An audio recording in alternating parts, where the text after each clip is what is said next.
Hi, I'm Liz Hirsh Naftali, and welcome to the Capital Coffee Connection podcast. And today I'm having coffee with an incredible leader, a congresswoman. The way I want to introduce her is to talk a little bit about the concept of awe and wonder. And, there is scientific proof that if you have those things, it's really good for you. And I was recently at a conference, and I was listening to Professor Michelle Lonnie Chioda, and she is from the Arizona State University. And this is her specialty. And she was talking about the work of a Dr. Dasher Keltner.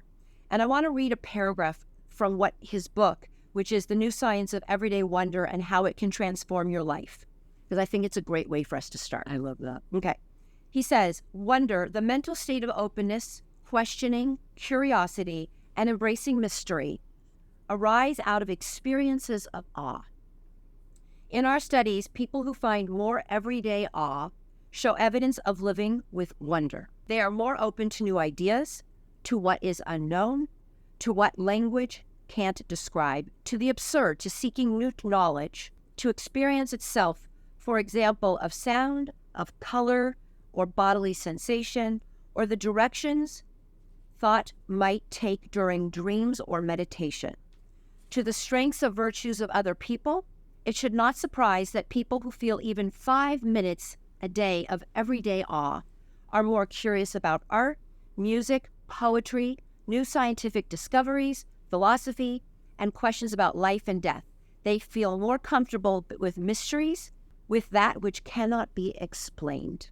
Congresswoman Becca Balint from Vermont, I know that this is something that you feel and you talk about, and we're going to get into it and we can talk about it through our conversation, but I really thought about it because I saw some place where you had said about being outside and that importance of why you love your state and being outside and having nature and feeling awe and wonder. Yes. So I hope that's a nice way for us to start. Wonderful. It's actually at the core of my being, and so I'm delighted that you started with that. Actually, in the spring, I gave several commencement addresses at universities in Vermont, and each of those speeches was about the importance of awe. And Vermont is the state that has, my understanding is we have the least per capita church and synagogue attendance in the nation. But we have the highest percentage of people who get into the woods on a regular basis. And whenever I'm home in Vermont, I start my day and end my day outside. And I take my dog. We have trails near my house. And I take what is called an awe walk. An awe walk. Okay. Yes. And that is to open myself up to even small parts of the natural world that are surprising to me. And I'll give you an example. I was once out on a walk with my dog, and I noticed a painted turtle on the trail, which was already unusual. And then I noticed another one and another one. These are live turtles. These are live turtles. Okay. And basically I had come across a place in the trail where they had all decided to lay their eggs. It was like a turtle maternity ward, essentially. And I just stood there in absolute awe and rapture to this thing that I didn't understand. And I leaned down and stayed for a few minutes, and my dog was amazing. He just was so chill. And I watched them laying eggs, at dawn. And I walked away feeling like I had been let in on a secret of the universe, and the rest of the day was an experience of being so much more open to the world. And as you said, the research has shown also people who experience awe have more compassion. They have more willingness to look at other perspectives. And so it's an absolute critical part of who I am. It is one of the only ways in which I can do this incredibly difficult job. Yeah. And so sometimes I start on my back porch in DC. I have a tiny little apartment, but it has a back porch that overlooks a lot of trees in an alley. And I just watch the birds and the squirrels, and I try to quiet my brain. And so it's an incredibly impactful daily practice for people. It really can change your life. And, part of the reason for this podcast is because we don't talk about politics and policy, although we're speaking with elected leaders, is to really touch base with who they are as people. And I think that I hope even by now, if we were to stop this conversation, people would get to understand the essence of who you are. Because at the same time, you are a congresswoman, and you were previously the Vermont state senator and the president pro tem. And you are the first woman and openly gay LGBTQ leader to represent Vermont. So while there's like this person, you also have these roles which are incredible, and being firsts. Unfortunately, it took this long for you to be a first, for somebody to be a first, but there has to be a first. And what I always say is that the first then make way for the next. We have to bring people up behind us on the path. Absolutely. Yeah. So what we're going to do now, and we'll continue this conversation throughout, but I would like to go back to like when you were young and what it was like to grow up, because you have an interesting history. Your grandfather was a Holocaust survivor. He was actually killed in the Holocaust. Your grandfather was killed in the Holocaust, but your father, Yes. survivor. Yes. And he came to America as an immigrant. Yes. Yes. And then he actually turned around and then he served our country in Germany because you were born in Germany. That's right. Can you On an army base, yeah. At an army base. Yeah. Yes. Can you talk a little bit about what it was like to grow up with an immigrant father, a mother who was American? Yes. That's something I know from experience, that the Holocaust lives on in many generations to come. Yes. I think I want to start by just talking about when I realized just how much the Holocaust history had impact our family in deep psychological, emotional ways that I didn't fully understand as a kid. I moved to an apartment in my little town of Brattleboro, and my dad was helping me and my spouse move into this new apartment. And a letter carrier came and said, "Oh, Becca, you used to live on so-and-so street, and this is just a natural way of talking in Vermont." And she walked away, and my dad was terrified. And he said, "How does that person know where you live? How do you feel safe knowing that you are not anonymous?" And my wife and I talked about it afterwards, and it was this light bulb that went on. It was this sense of, you are safer when people do not know who you are and where you are. And when I ran for office, it was terrifying for my dad in particular, and for my aunt, his older sister. And we used to start every conversation with me after I was elected to the state senate. Do they hate you yet? Have you been vandalized yet? Is anyone slashing your tires? And this is in America. Yes. And I would say to my dad, look, if those things are happening, I'm not going to tell you because you're so worried. And so fragile. And so just know that in this moment, I feel safe. I am surrounded by people who love me and protect me.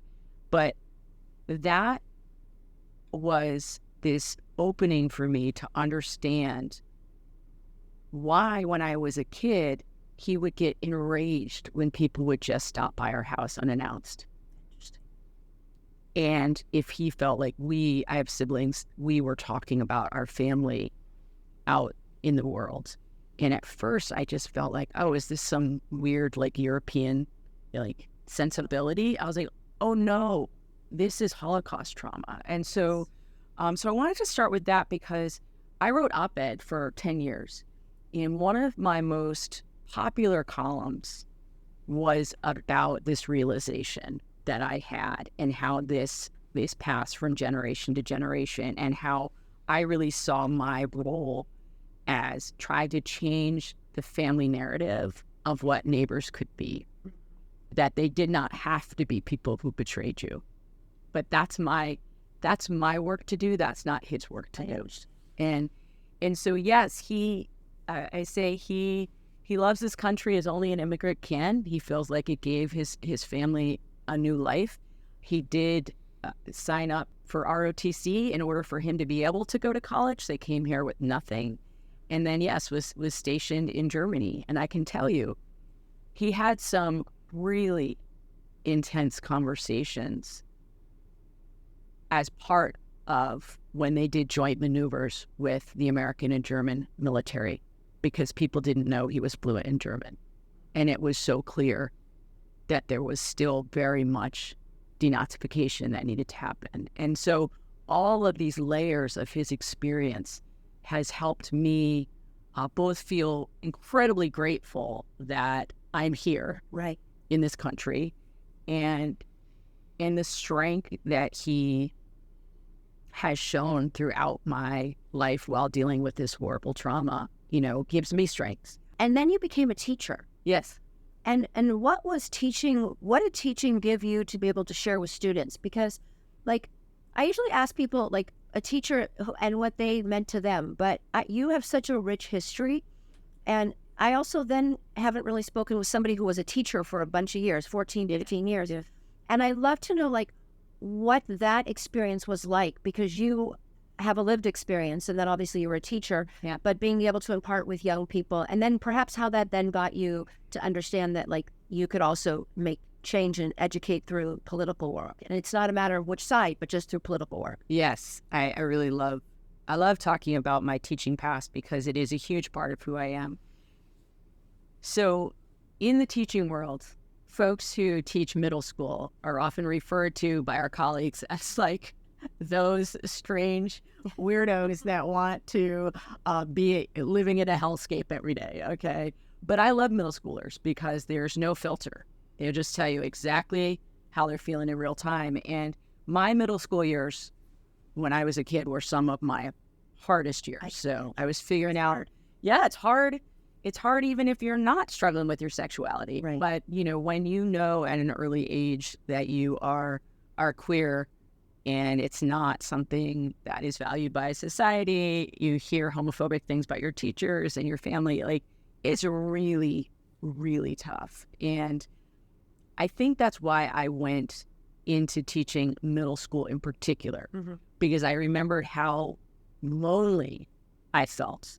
I had a lot of friends. I was a funny person. I was actually... Great personality. Yeah, I was great, right? But inside... Oh, exactly. And that's what we struggle with, by the way, in our country, where people are really feeling stuff inside, and on the outside they look great. Absolutely. And I'm just hoping, keep going, because I want people to be able to hear this and understand that those two things can both be true at the same time. That's exactly right. We hold multiple parts of us. In 8th grade, I was elected, the most humorous person in my class. Not surprising, right? We do this many times. People who have trauma, they use that as a source of connection. But those were really dark years for me. And so I really wanted to teach at an age where I could truly make a difference in terms of everyone in my classroom feeling valued by me. Come as you are. Yes. Right? And create a space together so that, we can all be in the land of misfit toys together. And it's been incredibly powerful for me in my political life when my former students from years ago email me or call me and say, I can't tell you what it meant for me to feel just valued as a person in your classroom. And some of them came out as gay or trans later. But some of them are just, people who needed to feel like when they came into my classroom, I was throwing my arms around everybody. And so I always say you can't teach middle school unless you believe in the possibility of change, right, every day. And I use those skills all the time in Congress, right? And so middle school Congress. Well, exactly. That's what I was going to say. We're not going there, but there could be some arguments made. Totally. And the tongue-in-cheek part of me is perfect, preparation. But on a more serious level, you have to be able to sit in discomfort and work through it. I agree. And so that, I think, really prepared me for this for this time and for this work. And I know that for a lot of teachers, they also feel seen by me in my role when I talk about my teaching and as it relates to my work in Congress, that it isn't just about teaching a curriculum. It's about trying to hold the whole child and that value, and also connecting families to the classroom. We want families to feel like they truly have a connection to the classroom. So, okay, so talking about families, it's a great segue. Yeah. Talk about a little bit about your wife, your kids, as you feel comfortable, but the balance, because you do have to travel. You are in DC a lot. Yeah. That leaves a lot on your wife. That leaves for your kids an interesting, because when you were in the state, you were local.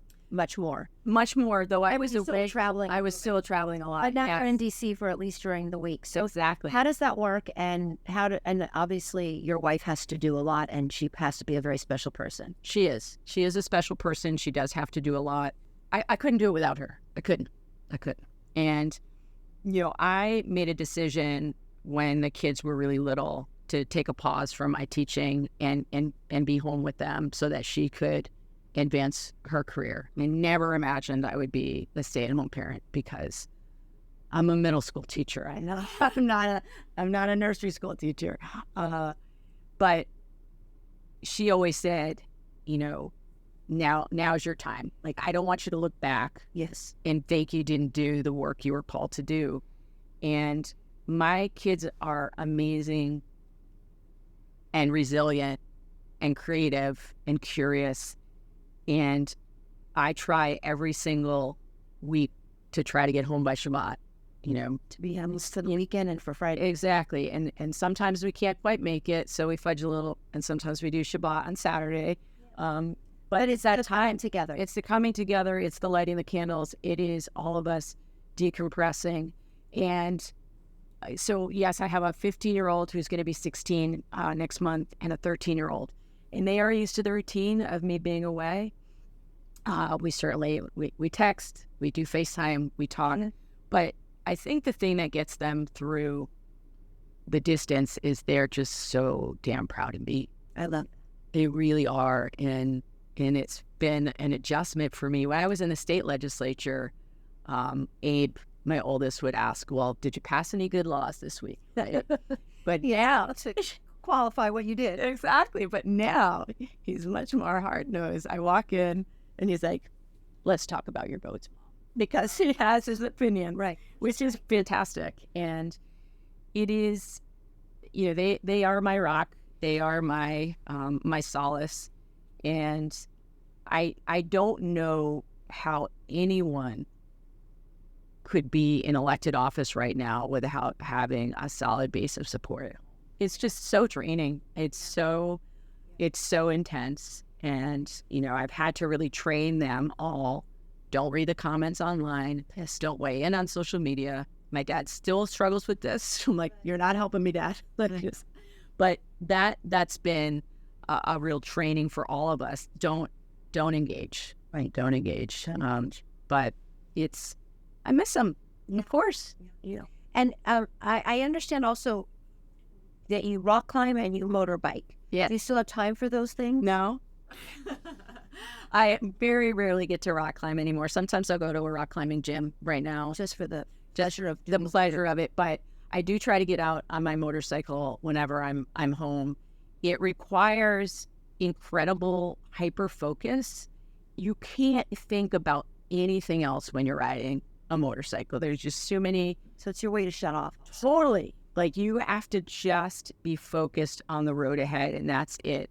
And when you come off of a ride with this complete sense of, complete sense of relaxation because I've been so hyper-focused, and then I can let down. I wish I had more time to ride. I love that being in that world of riding motorcycles brings me into contact with people I might not meet otherwise. My daughter mocks me because she says I look like a mouse on a motorcycle. She's just like, I know you think you look cool, Mom, but okay, it's good. Yeah. Our kids give us reality. Exactly. But I love riding around my hometown, and I'll ride past the ball fields at the high school And inevitably I'll hear some, teen guy say, I think that's a girl. As I was like, yes. And I love that. And I know that we are all a bundle of contradictions. So I am an environmentalist. I am someone who loves the woods. I also love unfortunately, my petroleum burning motorcycle. And that is the human condition right there. Well said. What is the best advice you ever received and the worst advice you ever received? Okay. That's a lot. Yes, I'll start with the worst advice because that just instantly you got in mind. A few years ago, I made a decision to be much more public about my struggle with anxiety and depression and how I dealt with it and the tools that I've learned, and that it is not a sign of weakness. It's a sign of being human. And I was told by several, it was interesting, it was all male politicians in Vermont, older men, who said, you're making a mistake. This is going to ruin your career. Why are you doing this? It's too much information. People don't need to know this. And I felt so clearly at my core that they were wrong. But of course, you have vulnerability hangovers, right? So then the next day you're like, wow, was this a big mistake? Right. Was this? And over and over again, regular Vermonters have stopped me at town meeting, at the post office, the grocery store, saying, that was such a powerful thing that you did. I felt seen. I felt understood. My husband, struggles with depression, or I struggle with anxiety. And to end the stigma, we have to, as people with a megaphone, as people who have the platform, we need to use it for good. And I saw this as a way to use it for good. And so that was... I'll just add to that, which is that it also shows the vulnerability of people that lead. Yes, you have a megaphone, but that you are real. Yeah. And in our country, there is the level of people that do struggle with anxiety, depression, and obviously then it results also in the drug issues. Yes. Is so enormous. There is not, I don't think, one family untouched, either personally or very close. Yes. So I don't know, bad advice, but I just say listening to it, thank you for sharing that. Because, when you look about who you are, that's not something that, pops up, but that is something that people can relate to so much more than what the latest policy you voted on is. Exactly. Because it touches us. Because they remember how you make them feel. Yeah, going back to your teaching. Right. They don't always remember what you said. No. They remember how you made them feel. And so that was terrible advice I got. Yes. I'm glad I didn't follow it. Good. I've been very lucky to have some really strong mentors in my life over the years. And, one theme that has come time and time again is you have to step fully into who you are as a person in order to bring people to you. And that in politics, we're often told to put up a facade, armor up. I've heard that all the time, also from women who were trailblazers in politics. I understand why they say that. You got to armor up. People are asking more of you. They're demanding more of you as a woman. But I had some folks tell me really clearly that when you armor up, you are out of alignment with your own values. Right. You value connection. When I make a list of my values, that is at the top. I value connection. Right. You can't truly connect if you are Armored up. You just can't. Right. And so, are you familiar with Brene Brown? Yeah. Yeah. Pretty familiar, all these years where I've sent to everybody, Yes, listen. Exactly. And she says, strong back, soft front. You got to know who you are. You have to know absolutely who you are in your core. And that cannot prevent you from seeking out genuine connection. Right. So she's been a huge influence on my life. She said, and this is one of the phrases that I had to learn to also be able to balance, which is choose discomfort over resentment. Yes. If it would do something and then you would resent it and then you weren't being true to yourself, better to say, I'm sorry, I can't do something, or that doesn't work for me, than to be struggling within. Yes. And that is absolutely something that I still struggle with. Yeah, Right? It's but it's still a good. lifelong piece. Yes. But as long as you're cognizant and you work and do the work, I think then you're healthy, and then you can do all the things that you need to get done. And, the other thing that I think about a lot is how vulnerability itself actually is kind of a superpower.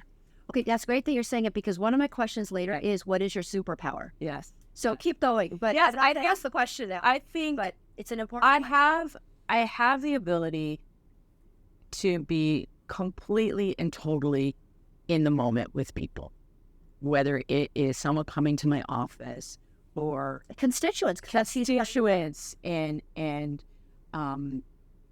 and that being fully present, putting the phone away, making eye contact, leaning in. Like, there are the things that you can do. You can mirror the way people are holding their bodies in order for you to understand what they're holding. And so that is a superpower of mine. Certainly being willing to be vulnerable at times when other people would prefer to go back into the shadows. And I am constantly amazed by how a tiny little bit of vulnerability and connection can build, this base from which true connection is built. And I always say, so I do leadership trainings, and I always say that trust isn't actually built in grand gestures. Okay. And I think that's where we get it wrong sometimes as leaders or bosses. It's not built in grand gestures. It's built in those tiny little moments. And so I love tiny little moments of connection. Yeah. And that's kind of how I live my day every day. Okay. So now we're going to switch to a little bit of how you live your day every day with just rapid questions. Sure. Give people just a little bit of enjoyment of what things are that mean to you. Yes, yes, I love it. My first question is, what is your favorite sound? The sound of my dog snoring. What's your dog's name? Wheelie. Okay, so Wheelie snoring is one of your favorites. When he is on my lap and he is just so blissed out, that just calms me right down. Yeah. What is your favorite color? Maroon. Oh, great. Favorite smell? Pine. You have that. Mm-hmm. If you were on a desert island and you had one meal, what would it be? My wife will laugh at me. It will be pizza. Oh, well, I wouldn't laugh at you. That's me. She says I eat like an 8th grade boy. Yeah. Yeah. It's all good. Favorite music? When you have time, what music do you listen to? If I'm trying to unwind at night, I listen to jazz. If I'm trying to pump up in the morning, I listen to anything from AC/DC to Brandy Carlisle to the Chicks to More motivational stuff to really not armor up, but just the work that we do as elected officials is hard. Please start with a smile on your face kind of thing. Yeah. If you could go somewhere in the world that you haven't been with your family, yes. Where would that be? Pompeii or Herculaneum. I was a major, have a master's in history. I love that it's literally a moment trapped in time. And so that's on my bucket list. Okay. Yes. Now we're going to go switch over to a game which I've been playing with everybody. It's a short one. And there's different versions. We do kiss, marry, trash. Okay. And basically it's a rating. And there's other ways you can say it. But what you would kiss, what you would marry, what you would trash. Okay. Oh, wow. It's a rating game. And there's just a few of them, but they're kind of... Okay, are these women that you're asking me about? Or no. Okay, yeah. I just want to know how I get in trouble. Okay, You're going to be safe. So the first one is... This will be this easy one to get you warmed up. Yeah, great. Breakfast, lunch, dinner. And by the way, I know that you guys in Vermont produce a lot of maple syrup, so... Yes, so breakfast is marry. Okay. Lunch is trash. I hate lunch. Dinner is kiss. Okay. Yeah. If you're going to relax, which is, one of those things we all try to get in. Yeah. Netflix, reading, meditating. Okay, so I would say marry, meditation, kiss, reading, trash, Netflix. Okay. Music. We kind of already have done it, but here, pop, country, hip-hop. So I would go, that's tough. That's tough. So I would say pop, country, hip hop. Okay. This is a really hard one. Yeah. Penne, fusilli, or spaghetti for your pasta? Yeah. Fusilli is definitely Mary. Penne is Kiss, and spaghetti trash. Oh, gosh. Okay. Shay, what sauce would you be putting on that fusilli? I was curious. I like a red sauce. Okay. Cool. Yeah. With a lot of parm on top. Yeah, a lot of cheese. Yeah. Yeah. There goes the... It's Vermont. I was about to say, yes. Exactly. Yeah. Oh, I said he's having other forms. It's combo. And then my last one is the seasons, and yours is different than others because you're from Vermont. Yes. Which are summer, fall, winter. Yes. So this is easy for me. So Mary is fall. I got married in the fall. Kiss is winter, and summer is my least favorite because I hate the heat and humidity. Yeah, and you're okay with the winter and the snow and the cold. We always say in Vermont, no such thing as bad weather, just bad clothes. So okay, well said, well said. So this is my last question, which I ask each person. Yeah. What is your definition of joy? What brings you joy? And how, from being joyful, and we've sort of talked about it, how do you share your joy with others? Joy for me is being wide open, open-hearted to the world.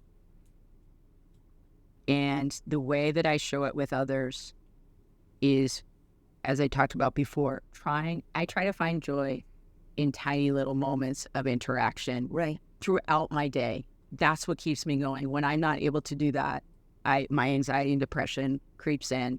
And I have always said to folks on my team, we must find the joy in humanity, or else we're not going to do a good job at our work. And a couple of the folks that I interviewed as the earliest hired in my office, I said, if we are known as the kindest, most joyful office on the Hill, I'm okay with that. And then exactly. You feel fulfilled and successful. That's right. You're doing. That's right. That how we do our work matters. It's not just the product that matters. How we do our work matters. Well, I appreciate everything, and it's really a pleasure to meet you. We have not met before. Yes, this has been wonderful. And, I was thinking, again, so many quotes, but Socrates said, wonder is the beginning of wisdom. Mm-hmm. And he had an idea back in the time, going back. But, there is that ability for people to listen and to understand that to open ourselves up is actually corresponding to wisdom, and it corresponds to a life that is fulfilling. And you seem to be working on that daily, because it is a daily work. It's not a light switch. You don't turn it on and off. Yes. But it's something that we can all think about. And I want to thank you for coming here and sharing, because your vulnerability, just for me personally, has given me a strength. And I thank you for that. And thank you for what you're doing for Vermont and for our country. Thank you. And I've really enjoyed this conversation. Thank you. Hi, it's Liz. Please join me every Tuesday for coffee to talk about heart and humanity with our elected leaders. Ciao.